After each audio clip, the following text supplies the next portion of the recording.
Madam जी, आप मंच पर आई, सबसे पहले आपका तहे दिल से धन्यवाद। ये फॉर्मेलिटी होती है। हम आपको कहना चाहेंगे आप हमेशा आते रहें और आपको अक्सर टीवी पर हमेशा से देखा है, सबने देखा है, बहुत अच्छा बोलती हैं, बहुत अच्छा आप राइज किए।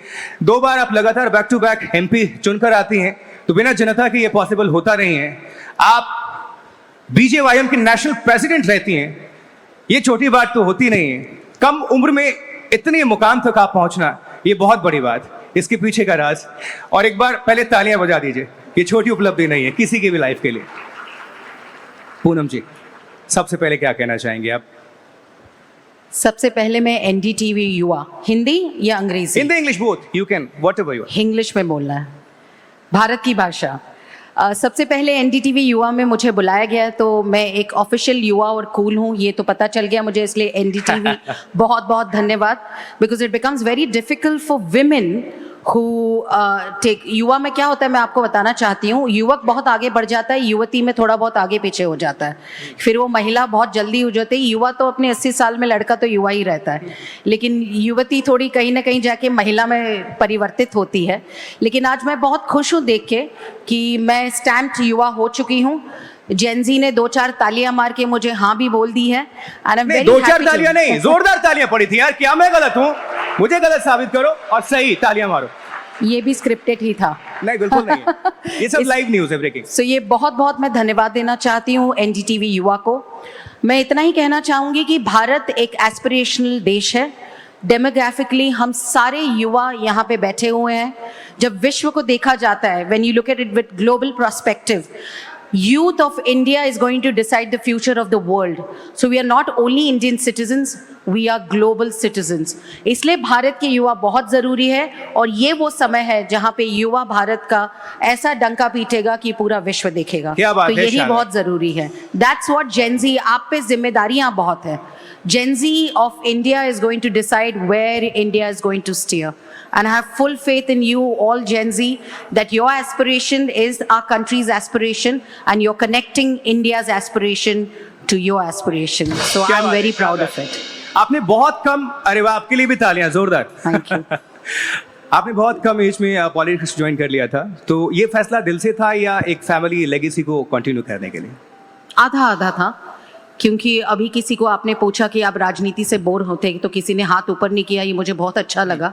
लेकिन जो राजनीति में काम करते हैं कभी कभी थक भी जाते हैं, because it's a endless work, you are always in public scrutiny. तो कभी कभी हमने हमारे पिताजी को देखा है कि उस स्क्रूटिनी से कभी कभी दर्द तकलीफ होती है, लेकिन दर्द तकलीफ लेके ही कहीं ना कहीं युवा भी आगे जाता है। सो थोड़ा दिल से, थोड़ा दिमाग से सोच के आए हैं और ऐसे ही चल रहे, दिल और दिमाग को साथ लेके। ऐसा कहा जाता है कि आपको हाथ पकड़ के कहीं पर लेकर जाया तो जा सकता है, लेकिन आगे आपको क्या करना है, आपका फ्यूचर क्या है, खुद को सेट करने के लिए आप में कितनी शक्ति है, वो आपको खुद ही तय करना होता है। तो आपके लिए हम करके दिखाएंगे मोमेंट, वो क्या था, कब से? आई थिंक ये कंस्टिट्यूएंसी 2014 में जब मुझे पहली बार यहाँ पे चुनाव लड़ने का मौका मिला, ये मेरे लिए बहुत बड़ी बात थी। सबने कहा था कि ये गढ़ है कांग्रेस का, मैंने, मेरे मित्र साथी मेरे साथ जो लड़ रहे थे वो मेरे भी मित्र थे, लेकिन ये गढ़ है कांग्रेस का, और ये गढ़ कोई नहीं तोड़ सकता, इस गढ़ को कोई भेद नहीं सकता। लेकिन ये किला, ये गढ़ हमने भेदा, because challenges are everything, a youth takes it head on. और मैं फिर से एक बार, मैं पायलट थी इसलिए मैं हर वक्त कहती हूँ को आप उड़ान भी लेते हो तो आप हेड विंड पे उड़ान लेते हो। Whenever you have to take off, you have to take off in head wind. So मुझे लगता है हर युवा को चैलेंज बहुत ज़रूरी लगता है, and I think challenge only gives your mental health more aspiration, dopamine, strength. So यही चैलेंज हम लेना चाहते हैं। मुझे लगता है 2014 का चुनाव निर्णायक था और बहुत अच्छे वोटों से लोगों ने प्यार दिया। लेकिन यूथ को, चूंकि यूथ से यहाँ पर बैठ रहे हैं और उससे हम जुड़े सवाल भी ले रहे हैं, तो थोड़ा उनको भी इंस्पायर करने वाला सवाल कि आखिर यूथ पॉलिटिक्स में आने से कतरा क्यों रहे हैं, डरते क्यों हैं, क्या क्यों डरते हैं वो पॉलिटिक्स में आने से? उनको क्या डर लगता है, क्यों लगता है? नहीं, बिल्कुल करियर नहीं नहीं है, या फिर पॉलिटिक्स के अंदर पॉलिटिक्स बहुत है? मैं ये कहना चाहती हूँ पॉलिटिक्स कहाँ नहीं है। आप राजनीति को इतना मत खराब समझिए। कॉर्पोरेट में पॉलिटिक्स है, जर्नलिज्म में पॉलिटिक्स है, हर जगह स्कूल कॉलेज में भी पॉलिटिक्स हो जाती है, but we face it and we take it forward. तो राजनीति में तो राजनीति होगी ही। मुझे नहीं लगता आजकल का युवा डरता है।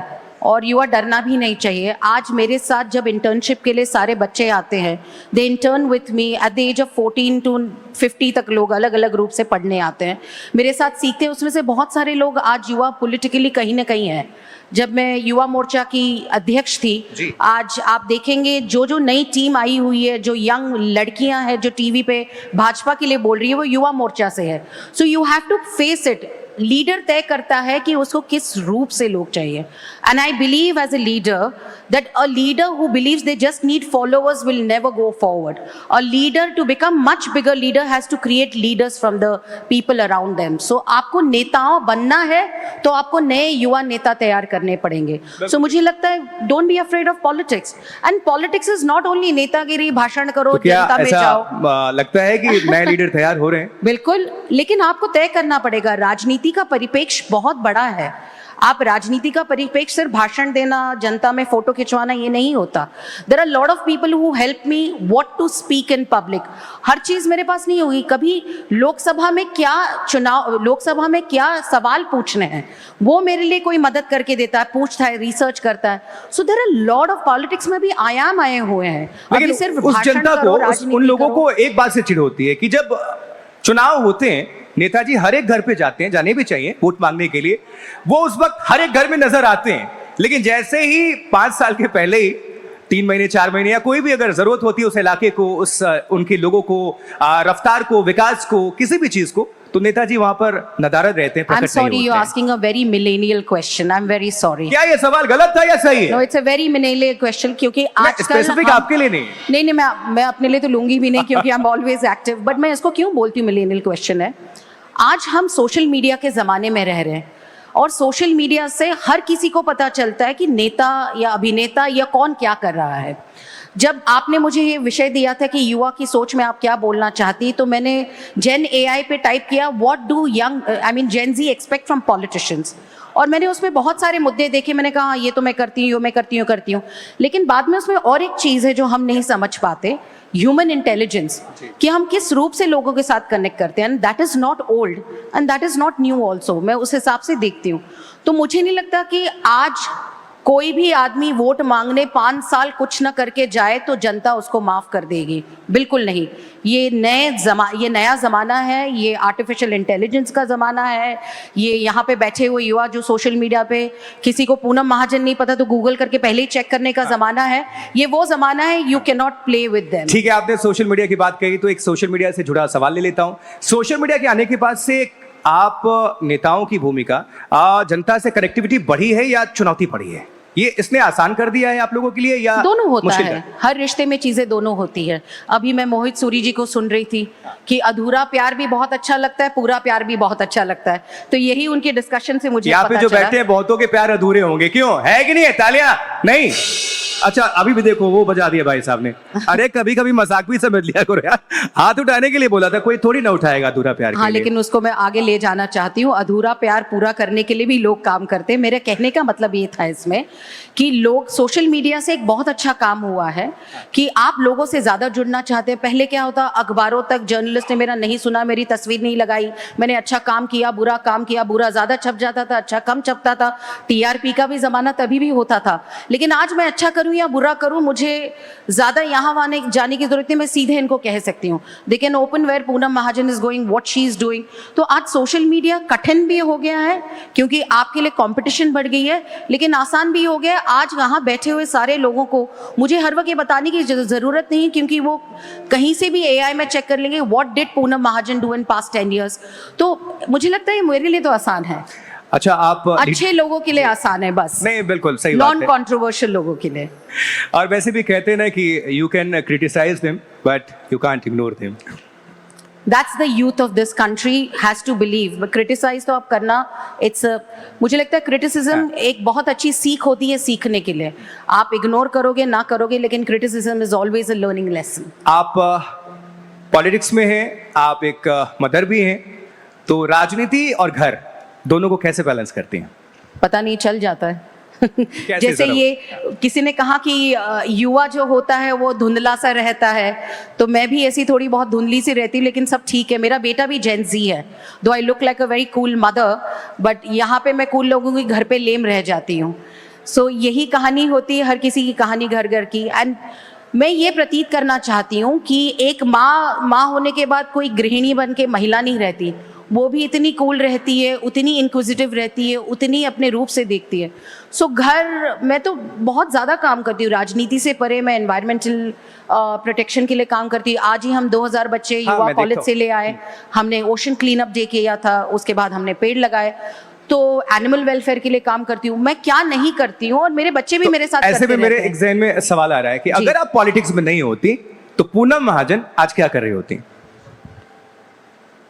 ये बहुत ही पुख्ता सवाल है और इस सवाल का जवाब देना बहुत कठिन होगा, क्योंकि आज मैं पॉलिटिक्स में हूँ। लेकिन आपकी जो मन में है वो मैं इफ बट्स पे विश्वास ही नहीं रखती, और इफ और बट पे विश्वास रखूंगी तो मैं वही जेनजी की तरह कहीं ना कहीं घूम जाऊंगी। मिलेनियल हूँ, अपने आप को उसी रेजिमेंटल लाइफ में रख देती हूँ। मेरे पास वो समय नहीं है सोचने का कि मैं नहीं होती तो क्या करती। मैं ये सोचती हूँ आज हूँ तो इससे अच्छा कैसे करूँ, तो उस रूप से मैं अपने आप को देखती हूँ। गाने पसंद है आप? बहुत म्यूजिक? ज्यादा, बस गा नहीं पाती, ये दुख की बात है। एक आवाज भाषण करने की होती है, एक आवाज गाने की होती है। आपने तो ऐसे हम तो नहीं समझ लिया मैं पहले बोलूंगा 2 लाइन गा दीजिए? नहीं, बिल्कुल नहीं, वो बिल्कुल चलेगा, लेकिन वो ट्रोलिंग के लिए बहुत अच्छे से चलेगा, और जो मुझे नहीं आता मैं उसने अपने आप को सीधा आपके प्लेलिस्ट में सबसे ज्यादा गाने किसके चलते हैं?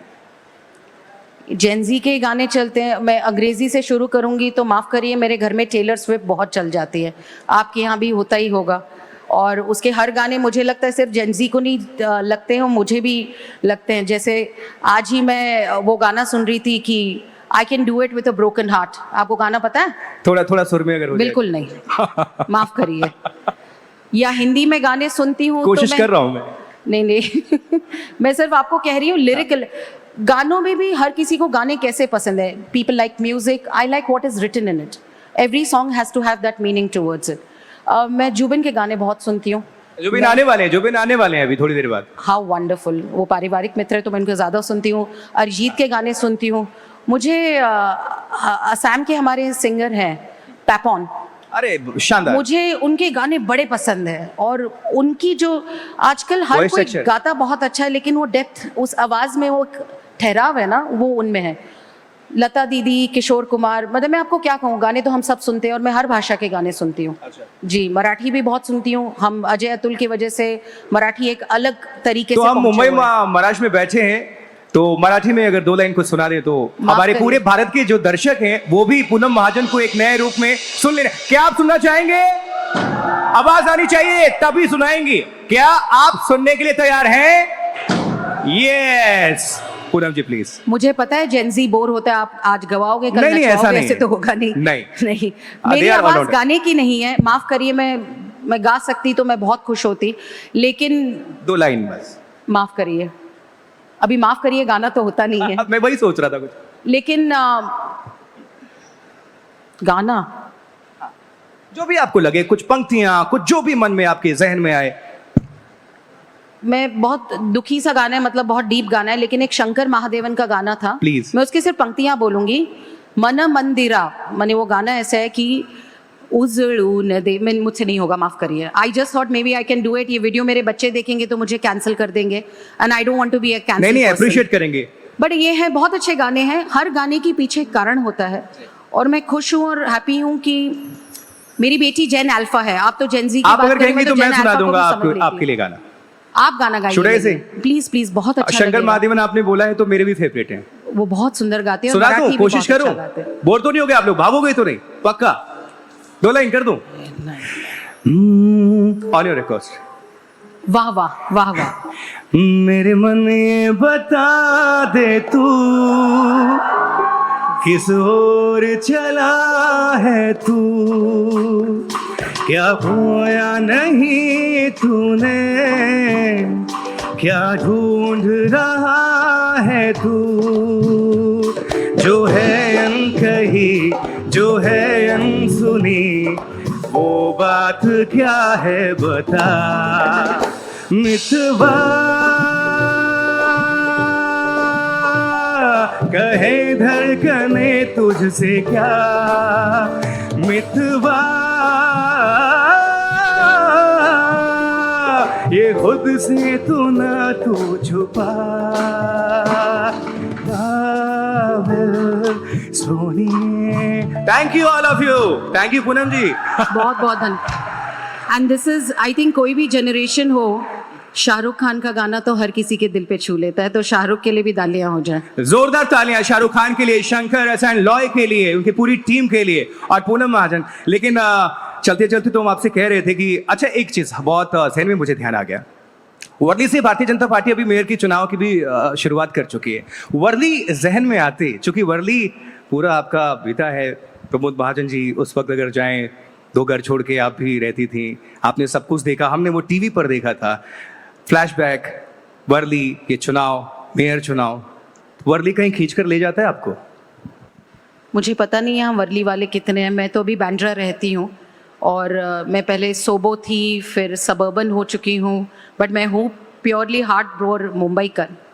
वर्ली पोचखान वाला रोड जो है और समुंदर के वर्ली का सी फेस है, वो बहुत सुंदर है और मुझे लगता है बचपन की बहुत सारी यादें हैं और बहुत सारी दुखी भी यादें हैं।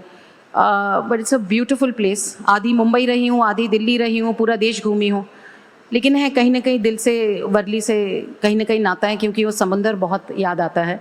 अभी जहाँ मैं रहती हूँ वहाँ पे समुंदर नहीं दिखता, लेकिन मुंबई की एक अलग शान है और मुझे लगता है मुंबईकर यहाँ पे बैठे हुए, भाषा जात धर्म कुछ नहीं होता, मुंबईकर होता है। उस रूप से हम सारे, हमारी मुंबई के स्पॉट बहुत अलग है। आप मुंबई से हो? मैं मुंबई से नहीं हूँ, लेकिन मुंबई से नाता है, आता जाते रहता हूँ। बहुत सारे लेकिन मेरे फिर आपने मुंबई का वड़ा पाव ट्राई किया है कि नहीं? हाँ बिल्कुल, कई बार, मेनी टाइम्स। क्योंकि मैं जब भी कभी दिल्ली जाती हूँ एक बैग सिर्फ वड़ा पाव से ही निकलता है, क्योंकि हर कोई मेरे मित्र जो है जर्नलिज्म में, आप पूछेंगे दिल्ली में अभी भी वड़ा पाव के बिना दिल्ली वालों को कुछ नहीं होता, तो ये मुंबई की एक याद रहती है। ठीक है, मुझे बताया जा रहा है कि टाइम थोड़ा सा ओवर हो रहा है, लेकिन चलते चलते मैं चाहता हूँ कि एक ब्रेकिंग न्यूज हमको मिल जाए इस मंच से। मैं जैसे हमेशा सब जानते हैं कि पॉलिटिक्स में कोई भी परमानेंट दुश्मन नहीं होता है और आपके ठाकरे खानदान से बहुत अच्छे रिश्ते, खासकर रश्मि जी से हमने बहुत बार देखा है, तो क्या कहीं सब ठीक है? राजनीतिक रिश्तों के बारे में आप पूछ रहे हैं या पारिवारिक रिश्ते? अब आपने पूछ लिया। देखिए, मेरे नाम में सब कुछ जवाब आ जाता है। हम पूनम प्रमोद महाजन। राजनीतिक रिश्तों में हर वक्त हम राजनीतिक ऊंच नीच होती रहती है, हम उसको ऐसे देखते हैं कि हम अपनी लड़ाई कैसे लड़ते हैं, लेकिन पारिवारिक रिश्ते पारिवारिक रहते हैं। और आप महाराष्ट्र के क्या पूछ रहे हैं, आप कोई भी देश में रिश्ता निकालिए जो ऑपोजिशन में, पूनम उनसे कनेक्टेड है। तो मुझे लगता है राजनीति में हम विचारों से लड़ते हैं, लेकिन हम एक दूसरे के दुश्मन नहीं होते। लेकिन विचारों से इसलिए लड़ते हैं क्योंकि we are doing better than them, because we are connected with people and we are doing better with people and people are supporting for us for that. तो मुझे लगता है जब पब्लिक, जनता हमें आशीर्वाद देती है इसलिए हम अच्छा कर रहे हैं, वो अच्छा कर नहीं पाते, लेकिन पारिवारिक रूप से बहुत प्यार देती हूँ उनको मैं। हमारे एनडीटीवी के व्यूवर्स के लिए 2 शब्द चलते चलते। मैं एनडीटीवी को ये कहना चाहती हूँ, सही खबर, अच्छी खबर आप हर वक्त देते हैं और अभी एनडीटीवी का नया रूप एक नए चेहरे के साथ जो युवा है इसको आगे ले बढ़ रहा है। मेरे भाई का नाम भी राहुल है, यहाँ पे भी राहुल बैठे हुए हैं, उनका भी मैं करियर देख चुकी हूँ। हर वक्त एक निष्पक्ष और एक बहुत अच्छे रूप से खबर लोगों तक पहुंचाना, ना इधर का ना उधर का, जनता की एनडीटीवी, जनता की खबर और जनता को आप आगे ले जा रहे हैं, इसलिए आपको बहुत बहुत शुभकामनाएं। युवाओं का विचार करें और युवाओं को भी आप आगे ले जाएंगे और स्वस्थ भारत तो आप 12 साल से कर ही रहे हैं, इसलिए बहुत बहुत शुभकामनाएं आपको। बिल्कुल, लेडीज एंड जेंटलमैन, जोरदार तालियां हमारे एडिटर इन चीफ सीईओ के लिए, राहुल कमल के लिए। एंड पूनम महाजन जी, बहुत बहुत धन्यवाद, आप मंच का शोभा बढ़ाने आई, बहुत बहुत शुक्रिया आपका, थैंक यू सो मच।